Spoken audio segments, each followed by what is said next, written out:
একজন বৃদ্ধ মানুষ শহরের ব্যস্ততা ছেড়ে গ্রামের পথে রওনা দেন। ট্রেন স্টেশনে দাঁড়িয়ে তিনি নিজের জীবনের বিভিন্ন অধ্যায়ের স্মৃতিতে ডুবে যান। সেই স্মৃতিগুলো কিভাবে তার বর্তমান সিদ্ধান্তকে প্রভাবিত করে। একজন বয়স্ক মানুষ শেষ ট্রেনে করে জীবনের শেষ গন্তব্যের দিকে যাত্রা করেন।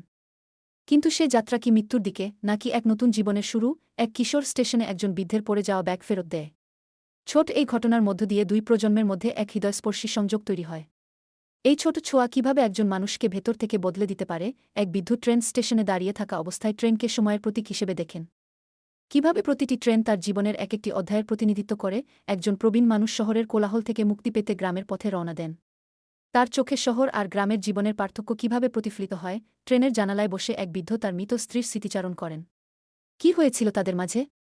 সেই স্মৃতি কিভাবে তাকে আজকের সিদ্ধান্তে পৌঁছাতে সাহায্য করেছে। শহরে থাকা সন্তানরা বিদেশে, স্ত্রী প্রয়াত। একজন বৃদ্ধ কিভাবে একাকিত্বের মাঝে শান্তি খুঁজে পেতে গ্রামে ফিরে যাওয়ার সিদ্ধান্ত নেন। সে